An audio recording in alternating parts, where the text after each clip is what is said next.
Então, boa noite a todos.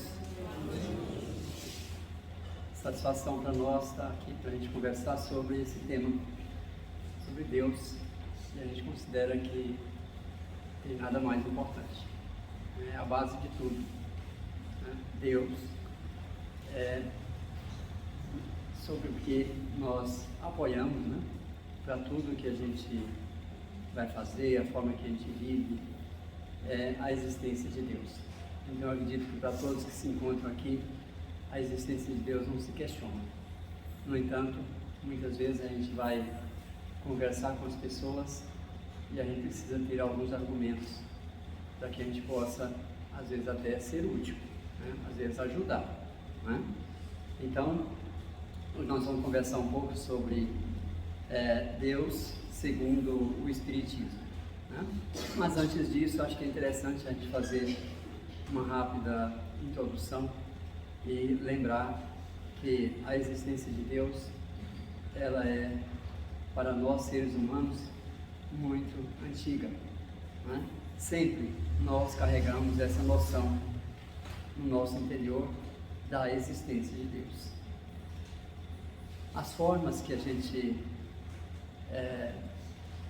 percebia a existência de Deus, elas são muito variadas, né? E foram evoluindo e sendo aperfeiçoadas ao longo do tempo.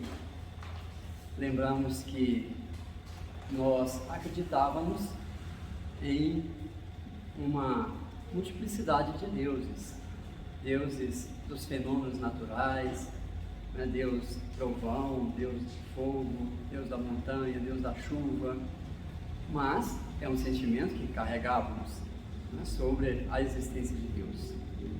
Deus da beleza, né, Deus da força. E ao longo do tempo nós fomos então avançando, passando por um dado momento em que passamos a acreditar que na verdade não podia existir muitos deuses, que existia apenas um Deus.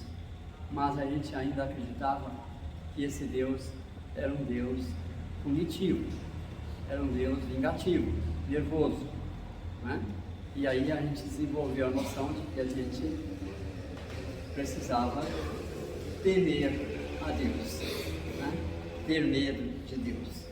E ainda hoje nós ainda lidamos com essas noções e muitas vezes a gente ouve, né? Alguém dizendo, olha, e com orgulho, e é um bom começo, né?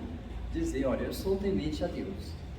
A gente entende, a pessoa quer dizer que ela tem fé em Deus, mas não precisamos, na verdade, temer a Deus. E isto ficou muito claro para nós com a vinda do Cristo, né, que veio ficar conosco por um tempo, em termos de um espírito ocupando um corpo, porque ele está conosco, na verdade, o tempo inteiro. Né? Cristo não precisa voltar, ele está aqui, na verdade.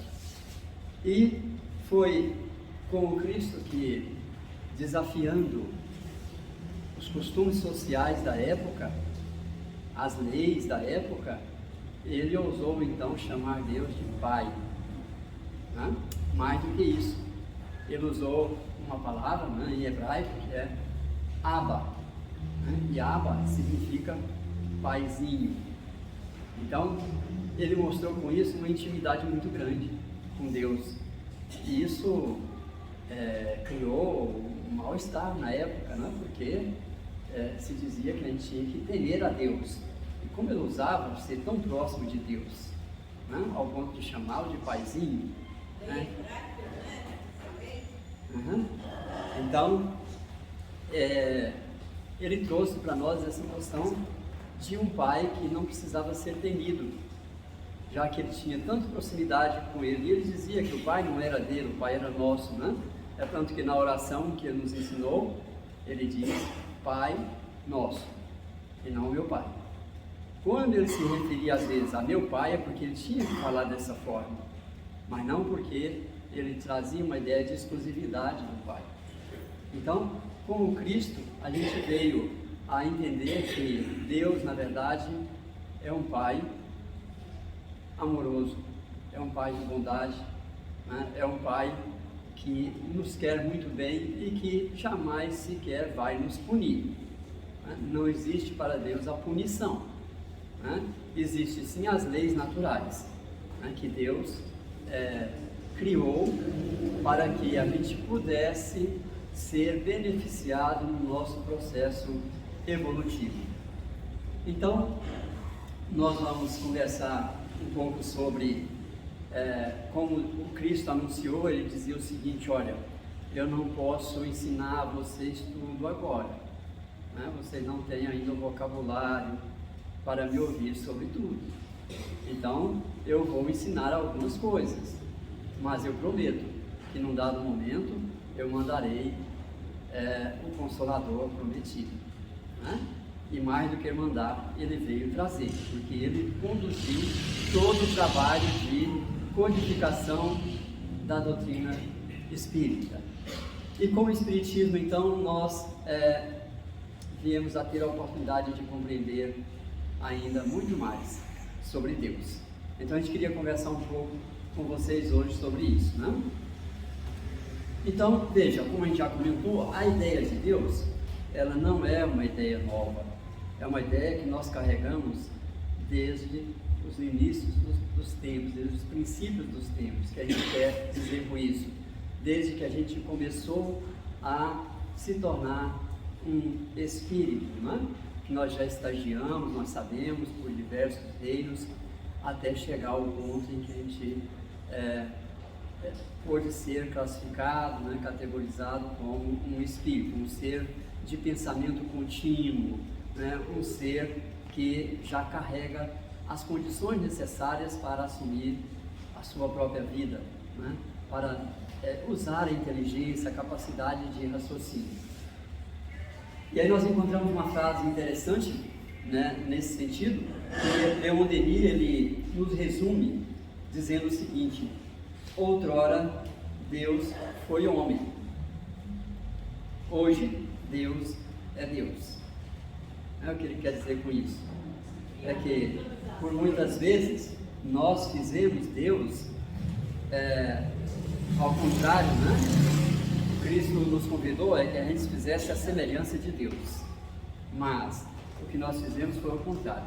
Nós criamos um Deus que era a nossa semelhança, um Deus na forma de um homem, mas que já era um progresso, porque era um Deus único, mas ainda muito limitado, porque nós associamos a ideia de Deus com a nossa própria imagem, diante da pobreza, a nossa incapacidade ainda de imaginar como pode ser Deus.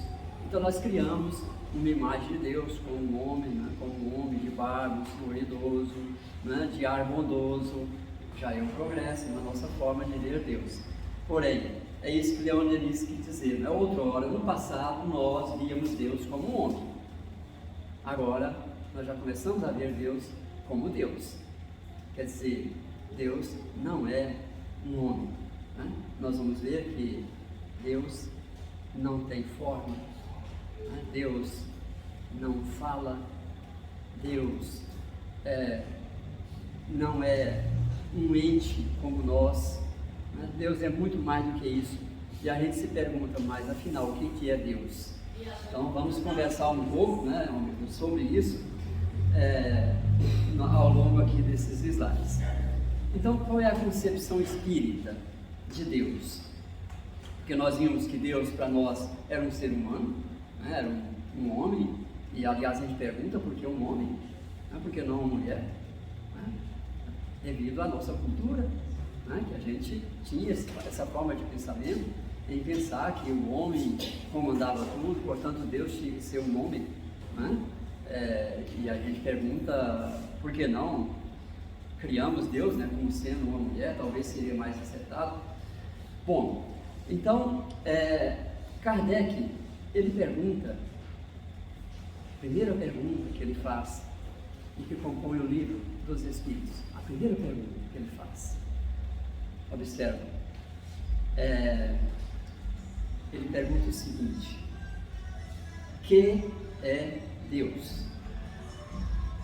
Veja, ele não pergunta quem é Deus, e ele também não pergunta o que é Deus. Porque se eu perguntasse quem é Deus, daria a ideia de que Kardec pensava que Deus era um ser humano. Quem? Né? Ou o que? O que é Deus? Daria a ideia que Kardec estava pensando que Deus era uma coisa, né? Mas ele não pergunta nenhuma dessas duas. Ele pergunta que é Deus? E aí vem a resposta que está lá na resposta do livro dos Espíritos, a questão número 1, capítulo 1. Deus é a inteligência suprema, causa primária de todas as coisas. É uma resposta magistral, porque com essa resposta a gente quebra um monte de paradigmas, né, de associar Deus a um ser humano, a um senhor idoso, de barba, né, de olhar bondoso. E aí eles dizem, olha, é muito mais do que isso. É a inteligência suprema, causa primária de todas as coisas. E quando eles dizem que é a inteligência suprema, pressupõe-se então que existem outras inteligências. Se tem uma suprema, é porque tem outras abaixo. E em outras questões, né, que Kardec coloca, ele pergunta, bom, então quem são os espíritos? E eles respondem, os espíritos são os seres inteligentes do universo. Então não existe espírito só aqui na Terra. Espíritos habitam o universo e são os seres inteligentes. Mas a resposta à primeira pergunta nos coloca uma noção bem mais avançada sobre Deus, que é a inteligência que está acima de todas as outras. É a inteligência suprema. Nada pode ser mais inteligente, nada pode estar acima de Deus. Se houvesse alguém mais inteligente, então esse Deus deixaria de ser Deus. Lei de causa e efeito, ou ação e reação. Para um efeito inteligente, sempre haverá uma causa inteligente correspondente. Isso é uma forma da gente começar a entender a existência de Deus de forma até mesmo científica, né? Porque Kardec fez outras perguntas e outras respostas vieram na sequência desta, onde se pergunta, né? Como é que eu posso realmente entender que ele existe?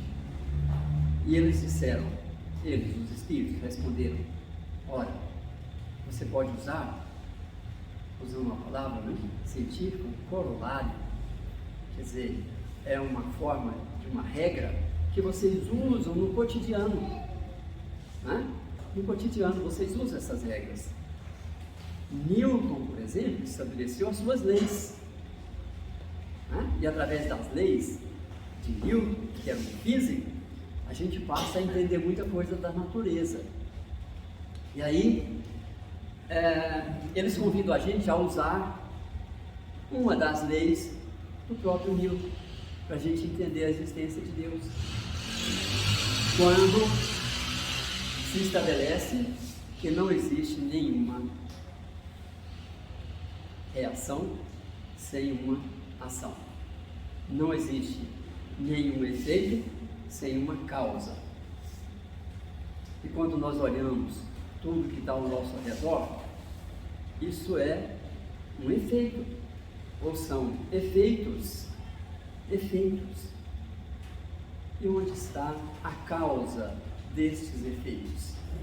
É isso que eles se referem para a gente poder entender e ter mais segurança sobre a existência de Deus. O que está aí, que nós observamos, são efeitos.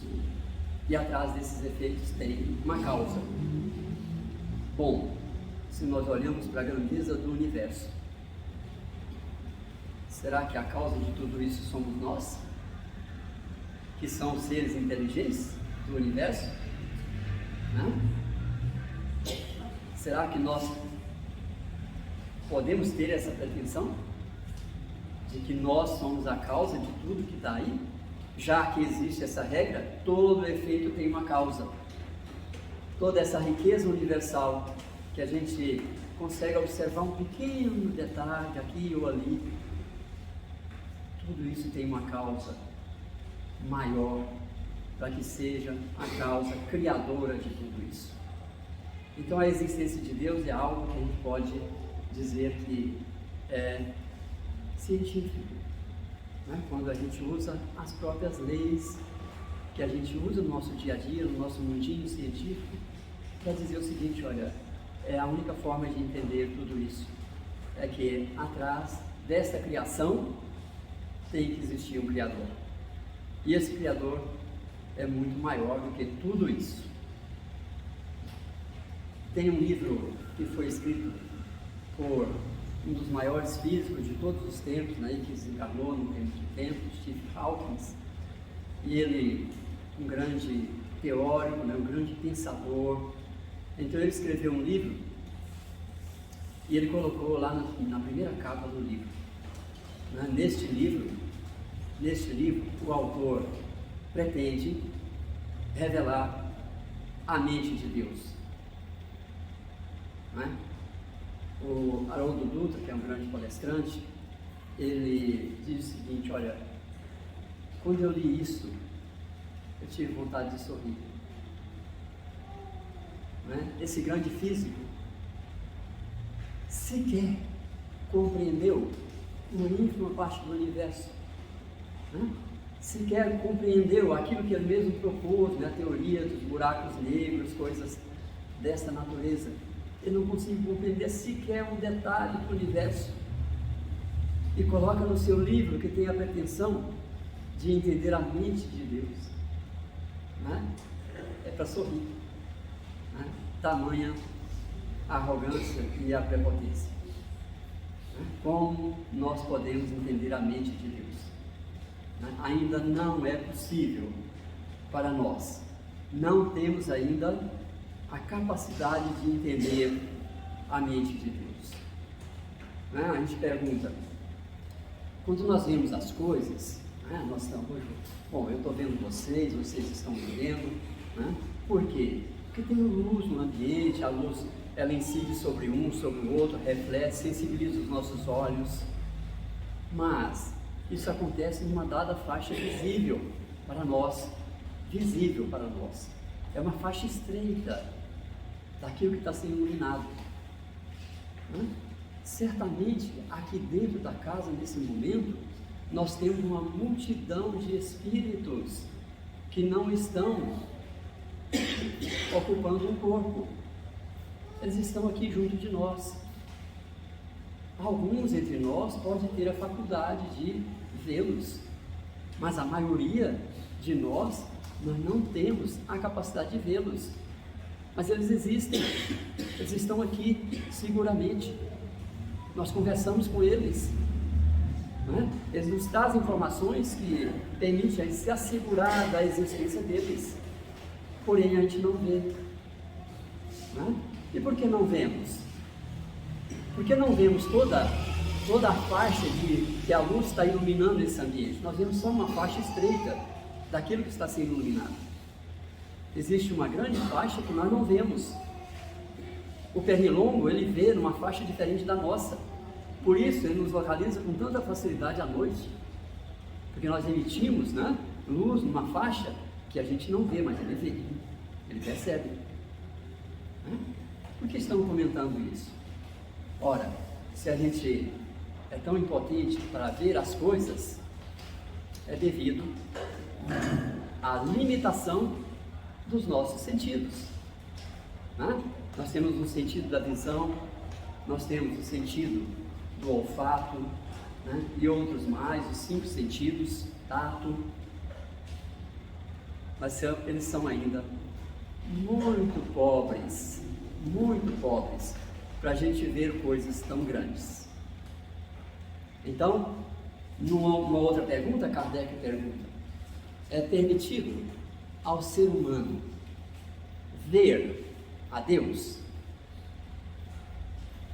E a resposta é não, com um ponto bem enfático: não. Por quê? Porque vos falta o sentido necessário. Mas nós nunca vamos ver Deus? Vamos, precisamos desenvolver esses sentidos.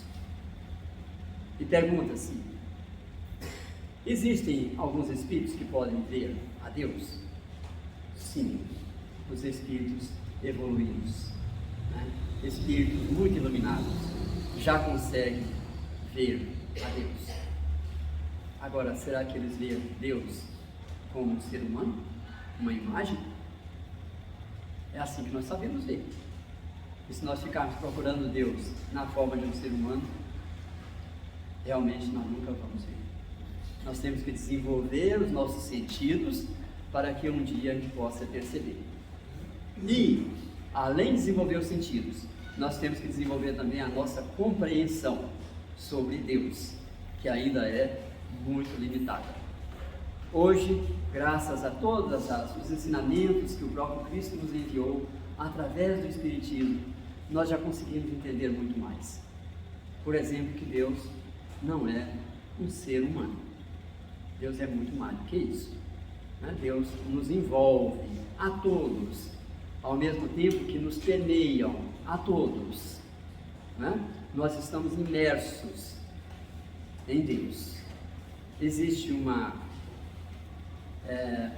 fábulazinha muito interessante que nos dá uma ideia sobre o nosso desconhecimento das coisas. Conta-se que dois peixinhos no oceano conversavam, né? Batiam papo um com o outro. É uma fábula. E um dizia para o outro: você acredita que existe água? Eu acredito que existe água. E o outro dizia: bobagem, isso não existe. Água, o que é isso? Assim, um pouco somos nós. A outra historinha muito parecida: dois gêmeos que estavam no útero. E um pergunta para o outro: você sabe onde nós estamos? Ah, não sei, bom, nós estamos aqui no meio líquido, né? Está confortável, está tudo quentinho, temos tudo que precisamos, temos, né? Está tudo ok, eu não preciso nem questionar. E um deles dizia o seguinte: eu acho que nós estamos dentro de uma mãe. E o outro dizia: bobagem, isso não existe. Mãe, nós vamos estar sempre aqui. E aquele que dizia que existia a mãe dizia: olha, em dado momento nós vamos então conhecer a nossa mãe. Assim, nós temos uma ideia de que nós vivemos imersos em Deus. Olha, como todos nós, como toda a humanidade universal pode estar imersa em Deus, se ele fosse um ser apenas, um ser humano como nós. É uma impossibilidade. Tem que ser muito maior do que isso. Deus, o universo é obra inteligentíssima, obra que transcende a mais genial inteligência humana. O universo vai além da mais genial inteligência humana. E, como todo efeito inteligente tem uma causa inteligente, é forçoso inferir, é forçoso retirar disso conclusões que a causa do universo é superior a toda inteligência humana. Eurípides Barçanufo. Ou seja, a causa de tudo isso é muito superior à nossa pequena inteligência. Então, existe algo muito maior que o universo. Um seriado que está passando, né, que está disponível aí na mídia, né, que se chama Sheldon. Sheldon é um garoto, né, conta a história do cientista Sheldon, que foi um dos idealizadores do famoso Big Bang, que é a teoria do início do universo. Tem que se dizer o seguinte: olha, no início tinha uma cápsula tão pequena que é milhões de vezes menor que um átomo. Porém, com uma quantidade de energia tão grande que num dado momento aconteceu uma explosão. E dessa explosão nasceu o universo. Essa é a teoria do Sheldon. E o Sheldon se depara com a mãe no jardim, estava muito triste, sentado no jardim, num banco, e ele vem atrás dela, pelas costas, pega no ombro dela e pergunta: você está triste? Ela diz: sim. Aí ele pergunta: posso sentar junto com você? Ela diz: não, eu quero ficar sozinha. Ele diz: mas eu acho que eu posso te ajudar. E ele era ateu, desde pequenininho. A mãe fazia oração durante o almoço, durante o jantar, e ele ouvia, ele era obrigado a ouvir. Mas aos poucos ele foi se habituando àquilo, né? Mas sempre se dizia ateu, não acredito em Deus. E naquele momento então ele disse para a mãe: por que você está triste? Porque aconteceu algo que, a meu ver, está contrariando a existência de Deus.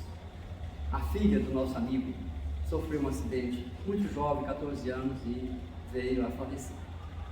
E eu fico me perguntando: por que Deus fez isso? Ela dizendo: por que Deus fez isso? Então ela demonstrou para ele, naquele momento que ela estava duvidando da existência de Deus. Então ele disse para ela: olha, e ele é um garoto de 8 anos, mas já com um conhecimento muito grande. Ele disse para ela o seguinte: olha, se a força gravitacional que atrai os planetas fosse minimamente menor, nada funcionaria. Por outro lado, se a força gravitacional fosse minimamente maior do que ela é, nada funcionaria, nem vida teríamos. Aí ela pergunta para ele: você está querendo me falar que você passou a acreditar em Deus? Ele diz: não em Deus, mas acredito em uma causa que está por trás de tudo isso, porque é tudo tão bem ajustado que só pode ter sido ajustado por uma causa maior do que tudo isso. Em outras palavras, eu estou começando a ficar com as minhas convicções abaladas, né? É isso que ele quis dizer, o Sheldon. Bom, ainda na concepção espírita de Deus, os fatores incontestáveis, a ideia de Deus no homem em todas as épocas da humanidade. Então, repetindo um pouco para a gente ir internalizando essas ideias, né? Os Espíritos colocam isso como uma resposta: olha, se Deus não existisse, por que os Espíritos, desde o seu início, traz essa ideia, traz essa noção de que nós temos um Deus, né? Por quê? Que isso é tão antigo. Se isso não existisse, seria uma questão de um momento e depois deixaria de existir, né? Então isso é uma dos fatos, né, que mostra para nós, né, que realmente é inconteste a ideia da existência de Deus. A segunda ideia é a lei de causa e efeito. Não há efeito sem causa. A melhor forma da gente se convencer da existência de Deus é olhando para a sua obra, né? Apreciando os detalhes da obra de Deus. E a gente vai percebendo aos poucos que é tudo tão bem organizado, tudo tão belo, que não tem como explicar senão através da sua existência. E a insuperável estrutura da natureza. Bom, essa é uma obra belíssima, né? Que obra é essa? Mona Lisa. É muito bonita, não é? Mas, se me colocar para olhar essa obra e descrevê-la, lá onde ela está, a original, eu vou conseguir descrever alguns detalhes. Mas se a gente colocar um especialista para descrevê-la, ele vai ficar horas falando sobre os detalhes. Então, para a gente ver os detalhes de uma obra, a gente precisa se especializar, né? para a gente olhar para a obra de Deus e perceber os detalhes, a gente precisa ir conhecendo essa obra. E aí nós vamos percebendo também a grandeza do autor. Com a minha visão limitada sobre arte, se eu olho o quadro da Mona Lisa, eu vou ter uma ideia do que é a obra, mas certamente eu vou achar bonita, é bela. E eu vou dizer, bom, o autor dessa obra era especial para ter feito algo com esse grau de perfeição. Mas se nós colocamos um especialista em pintura e ver todos os detalhes que o autor deixou, a noção que ele vai ter sobre o autor vai ser bem maior do que a minha noção sobre o autor. Então a noção sobre o autor de uma obra depende do olhar que nós lançamos para a obra. Como nós vemos a obra. É aí que nós percebemos a grandeza do autor. Então, Da Vinci, né, pode ser, ele é reconhecido como o autor da obra, mas a grandeza dele como artista não é a mesma para todos nós. Vai depender da forma que nós vemos a obra dele. Aqui tem outro quadro.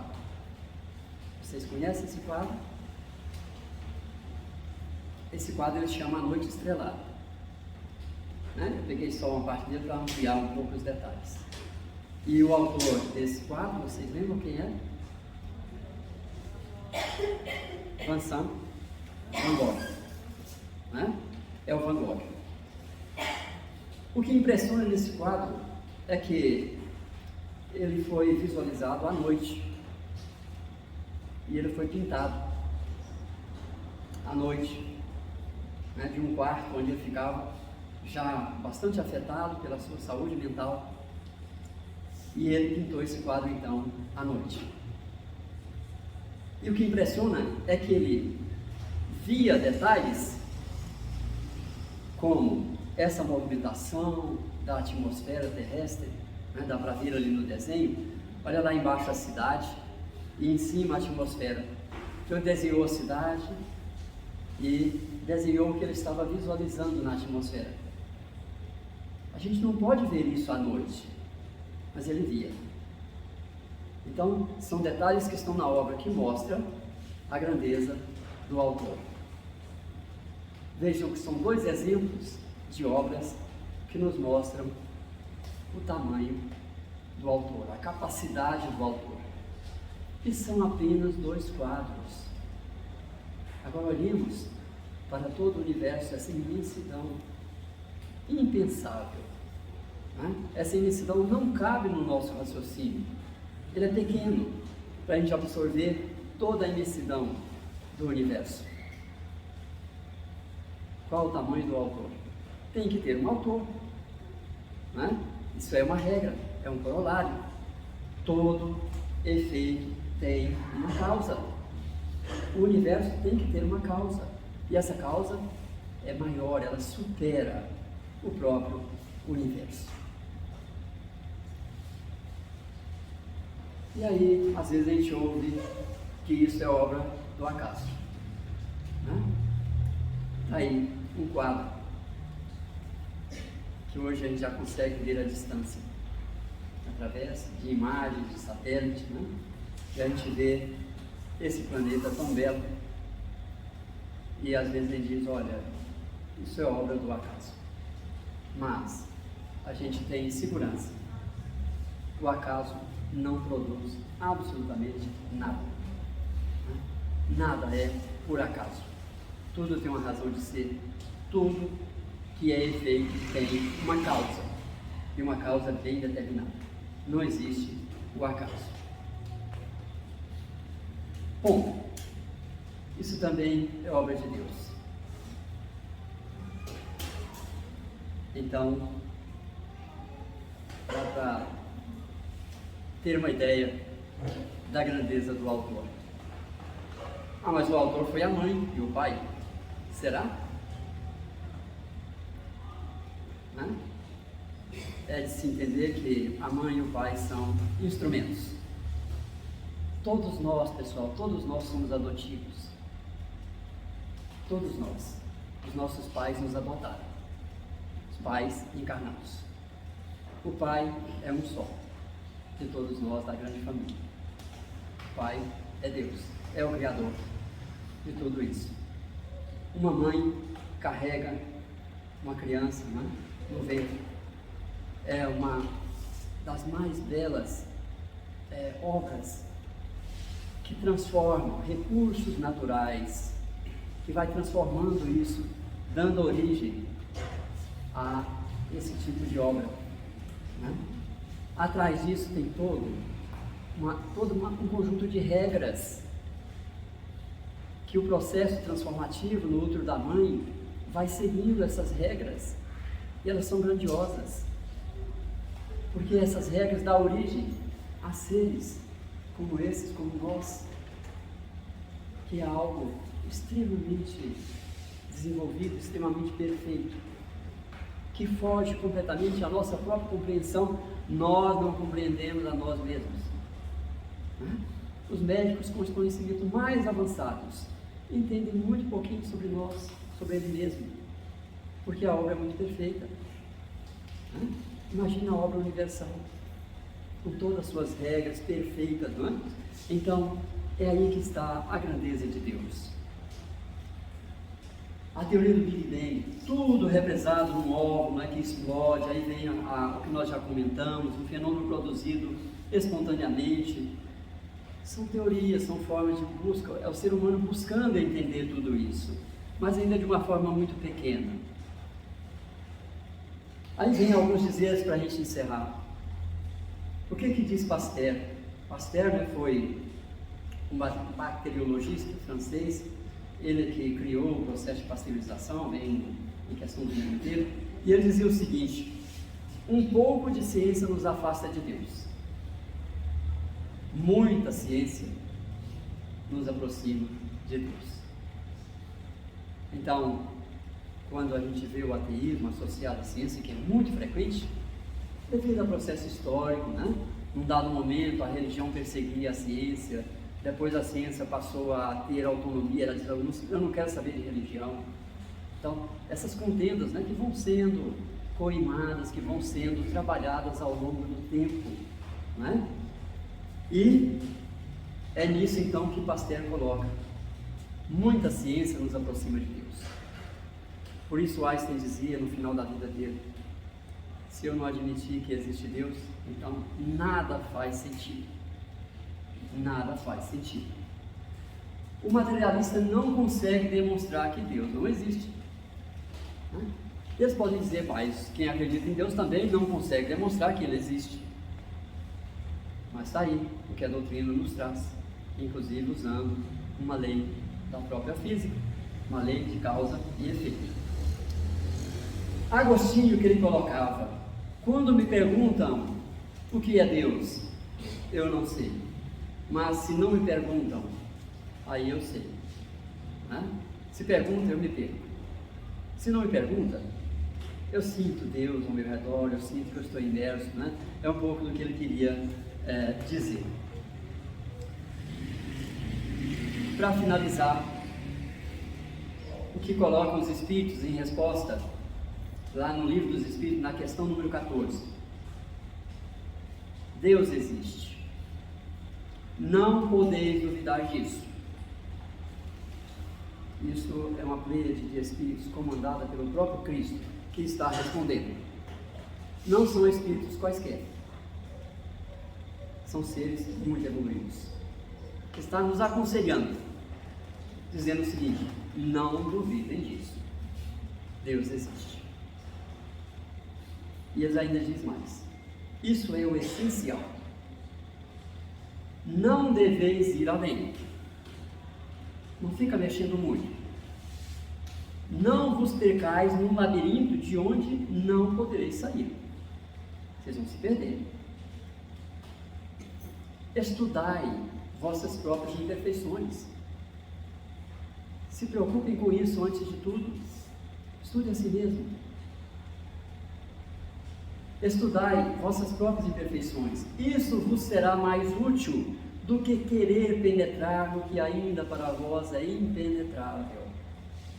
Não temos ainda os sentidos para entender a Deus. Por enquanto, basta que a gente sinta a Deus, que a gente adivinhe a Deus. Mas nós já temos motivos, né, bem mais consistentes de observar a obra de Deus. E para finalizar, saibamos, né, que Deus é o Pai de todos, é o Criador de tudo, é um ser de extrema bondade, de extrema sabedoria, que está presente em todos os pontos do universo. Permeia tudo e a todos, envolve a tudo e a todos. E acima de tudo, é justiça e amor absolutos. Não existe nada maior que a justiça e o amor de Deus. Então, esse é o sentimento que a gente deve carregar sobre Ele, sobre Deus. Justiça extrema, bondade extrema, amor absoluto para com todas as suas criaturas. Portanto, diante das dificuldades, não vamos atribuir nada disso a Ele. É o que está convidando aqui, olha, estudem as suas próprias imperfeições. Isso vos será muito mais útil do querer nesse momento, sem ainda as condições, sem ainda os sentidos, querer aprofundar muito sobre a compreensão de Deus.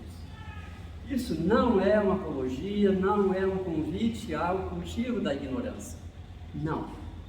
É um convite ao cultivo do equilíbrio, para que a gente não queira dar passos maiores do que as próprias pernas. Senão a gente tropeça. É isso que eles estão dizendo. Não entre num labirinto onde você não pode sair. Tá?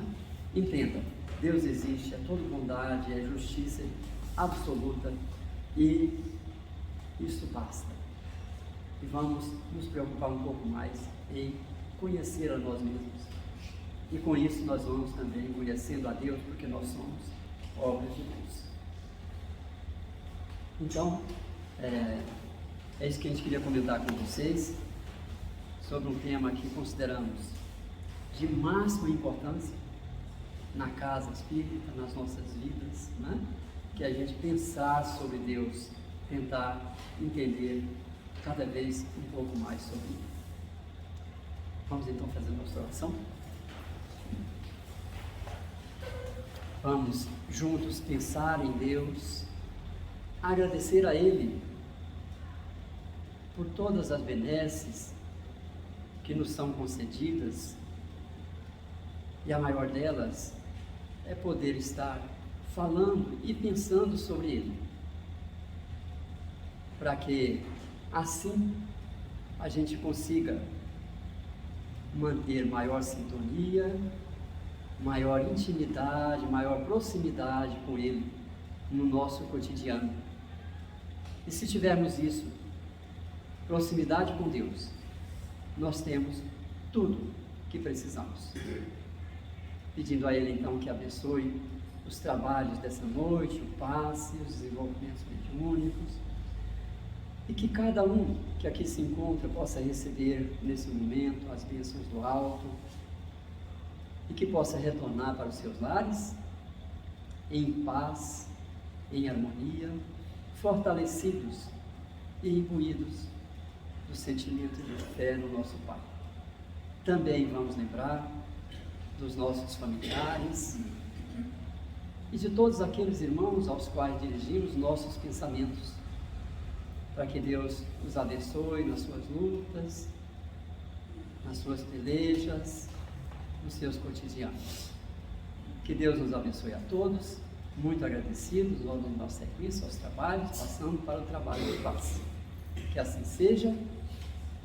Vamos então convidar a todos para permanecer em silêncio, em oração, para que a gente possa dar continuidade naquele trabalho de paz, e todos nós podemos contribuir com o trabalho.